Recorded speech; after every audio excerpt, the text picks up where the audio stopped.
সাহেব, যদি এক কথায় আপনি বলেন যে আসলে কি দুর্যোগটা আপনার এলাকায় হয়?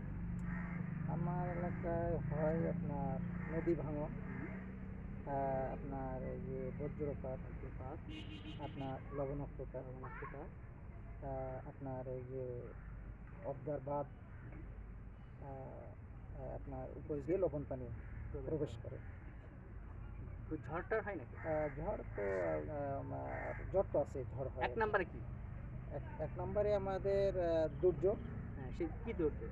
মানে সেটা হলো আপনার ঘূর্ণিঝড়, ঘূর্ণিঝড়, বাঁধ ভাঙা, ঘূর্ণিঝড়, বাঁধ-ভাঙা, আপনার এই বজ্রপাত, বজ্রপাত, আপনার মানে লবণাক্ততা, লবণাক্ততা। এইগুলোই মূলত এইগুলো আমাদের আপনার এইখানে বেশি ক্ষতিগ্রস্ত। আচ্ছা। আরেকটা বিষয় একটু আমি জানতে চাই ফজল সাহেব, যারা প্রতিবন্ধী মানুষ আছে এখানে, হ্যাঁ? আপনি যে দুর্যোগগুলোর নাম বললেন, এই দুর্যোগে আসলে প্রতিবন্ধী মানুষের উপরে কি ধরনের প্রভাব পড়ে? যেমন আপনার যখন দুর্যোগ আসে বা দুর্যোগে আসার পরেই মানুষ প্রতিবন্ধীদের চলাফেরা এবং তাদের যে এই খাওয়া, মানে খাওয়া বলছি মানে তাদের যে পরিবেশটা নষ্ট এবং তাদের যে আয়ের যে ব্যবস্থা বা তাদের যে এটা এটা জীবিকা যেটা যে করে খায়। জীবিকা যেটা করে খায়, হুম, এইটাই তাতে পুরো নষ্ট হয়ে যায়। পুরা নষ্ট আমাদের হয়ে যায়। প্রতিবন্ধীদের এটা নষ্ট হয়ে যায় আর কি। আচ্ছা, আচ্ছা, আচ্ছা। আপনার কাছে একটু জানতে চাই যে আপনি বললেন যে প্রস্তুতিতে আসলে প্রতিবন্ধী মানুষদের থাকাটা অত্যন্ত জরুরি এবং কেন জরুরি সেটাও আপনি অনেক সুন্দর করে বললেন। তো যখন কোনো দুর্যোগ আসলে আসে তখন কোনো ধরনের প্রস্তুতিমূলক ব্যবস্থা আপনারা গ্রহণ করেন কিনা বা আপনার এলাকায় কোনো প্রস্তুতি নেওয়া হয় কিনা?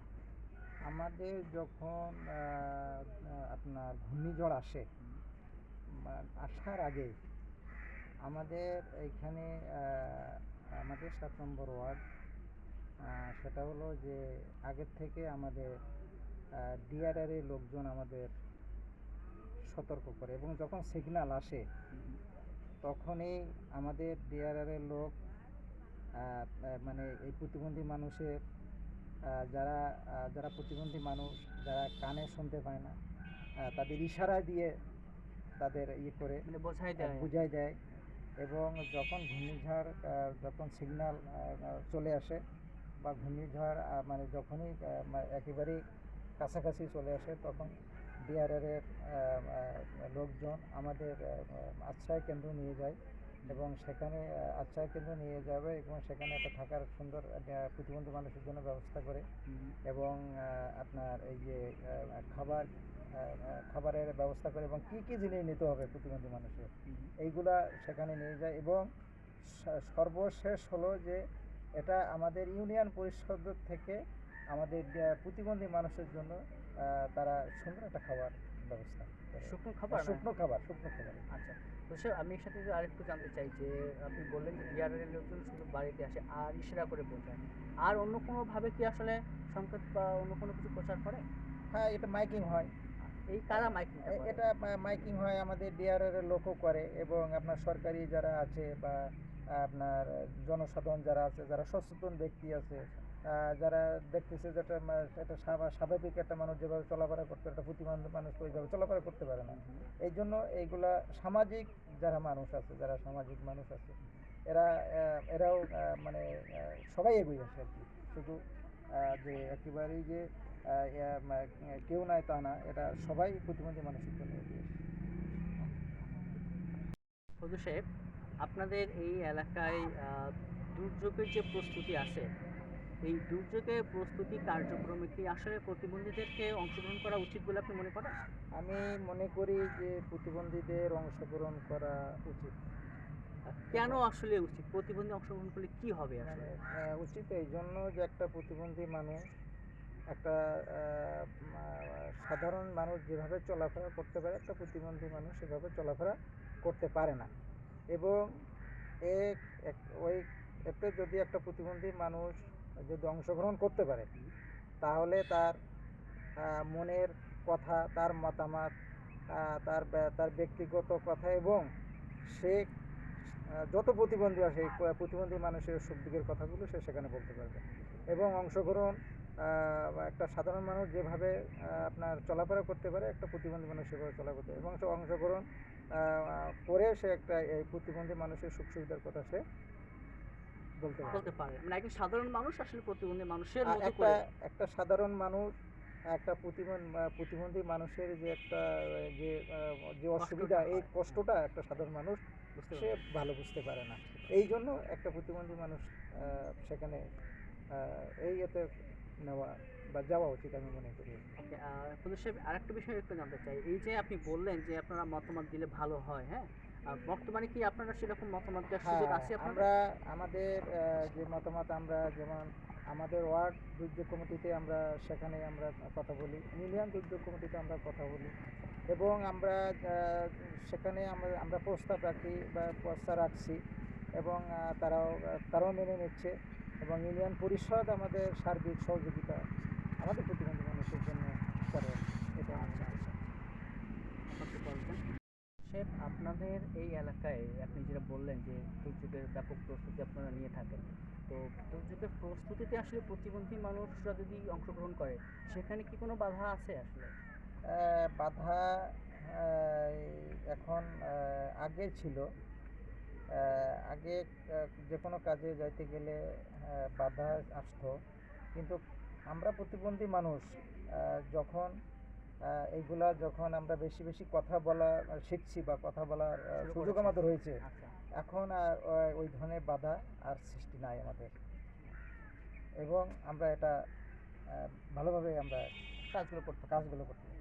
আচ্ছা, ঠিক আছে। রাস্তাঘাটে কোনো সমস্যা আছে? হ্যাঁ, রাস্তাঘাটে মানে আমাদের বাধাটা আছে একটু, যে আমাদের এই প্রতিবন্ধী মানুষের জন্য চলাফেরাটা একটু কষ্টকর, যেমন রাস্তাঘাটগুলো তেমন ভালো নয় আর কি। এই জন্য আমাদের প্রতিবন্ধী মানুষের জন্য আর এইখানে একটু বাধা। দুর্যোগের সময় তো আরো হ্যাঁ, খারাপ অবস্থা দুর্যোগের হয়। সময় তো আরো আরো কঠিন বাধা।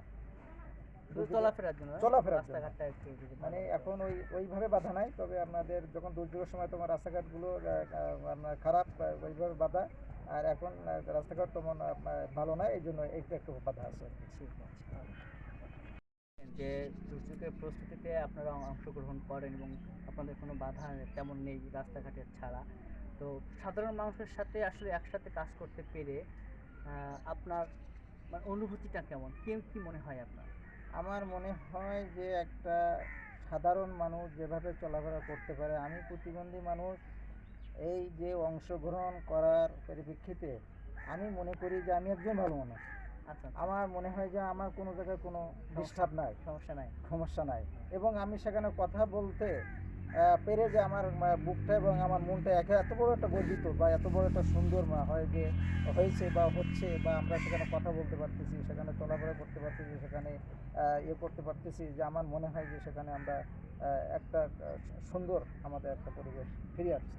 ওখানে কি আপনাদের প্রতিবন্ধী বলে কোনো অবহেলা টহেলা এরকম কোনো আহ, কিছু? এখন কোনো প্রতিবন্ধী কোনো মানুষের অবহেলা নাই।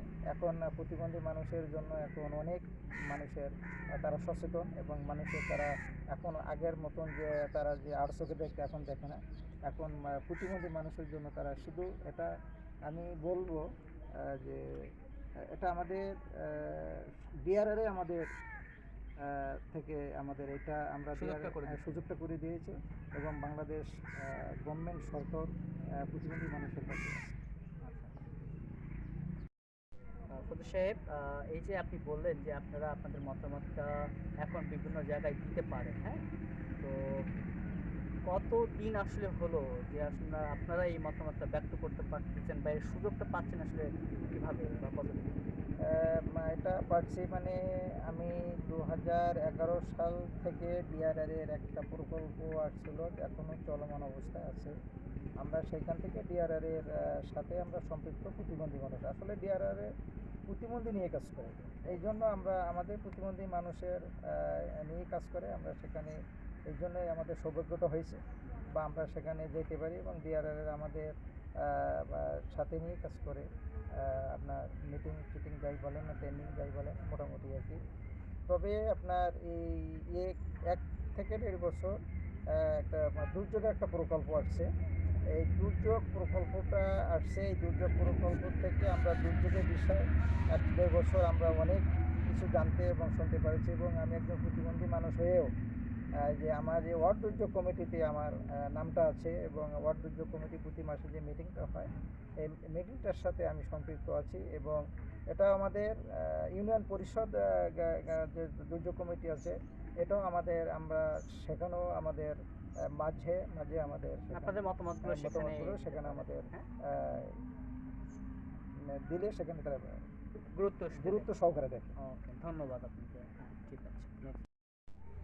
হুজুর সাহেব, সর্বশেষ আপনাদের এই অঞ্চলে যে ঘূর্ণিঝড়টা হলো সাইক্লোন আমফান, তো এই আমফানের ফলে আসলে আপনার যে ক্ষতিটা হয়েছে, মানে কী ধরনের ক্ষতি আসলে আপনার হয়েছে? এটা হচ্ছে যে আমার আমফানের আগে যেভাবে আমি চলাফেরা করতাম বা যেভাবে আমি আয় রোজগার করে খেতাম, এই আমফানে আমার ক্ষতিটা হয়েছে। যেমন আমার এই পুকুরে মাছ চাষ করে খাইতাম, আমার এই যে বসত ভিটায় আমি সবজি লাগাই খাইতাম, কিছু হাঁস মুরগি পালতাম। এবং আমার যে যে আমি যে ঘরে বসবাস করি সে ঘরটাই আমার নষ্ট হয়ে গেছে ঝড়ে, যে আমফানে আমার নষ্ট হয়ে গেছে। এবং আমার যে ক্ষতিটা হয়েছে, আমার এই ক্ষতিটা আপনার কাটায় উঠতে আসলে কত সময় লাগে? এটা কাটে উঠতে আমার 5 বছর সময় লাগবে। 5 বছর সময় লেগে যাবে। যদি আপনাকে কোনো সহযোগিতা করা হয়, হ্যাঁ, তো কী ধরনের সহযোগিতা করলে আপনার জন্য এই ক্ষতিটা সহজে কাটায় উঠতে পারেন? আমার যদি আপনার মানে যদি সহযোগিতা আমি যদি পাই, তবে যেমন আর্থিক যদি সহযোগিতা পাই, যেন কোনো আর্থিক সহযোগিতা পেলে আমি হয়তো এটা মানে নগদ সহায়তা? হ্যাঁ, আমি নগদ সহায়তা, আর্থিক এবং নগদ সহায়তা যদি পাই, যেহেতু আমার ঘরটাই নষ্ট, তাহলে আমি হয়তো খুব দ্রুত পূর্বের ন্যায় ফিরে আসতে পারি। ওকে ফজলুর সাহেব, আপনাকে অসংখ্য ধন্যবাদ। আমাদের সাথে অনেকক্ষণ সময় দিয়েছেন, আপনার মূল্যবান মতামত ব্যক্ত করেছেন। ডিআরএর পক্ষ থেকে আপনাকে অসংখ্য ধন্যবাদ। আমি শারীরিক একজন প্রতিবন্ধী মানুষ। আমার বাড়ি দাঁতিনাখালী গ্রাম।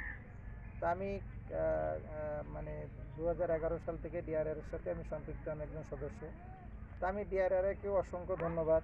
এবং ডিআরআর আমার পাশে সুখ দুঃখে সবসময় ছিল, এখনও থাকবে এবং আছে। এবং ডিআরআর যখন যে অবস্থানে আমাকে ডাকছে আমি সেখানেই গেছি, এবং বাকি যতদিন আল্লাহ হয়তো বাঁচে রেখে আমি ইনশাল্লাহ থাকবো।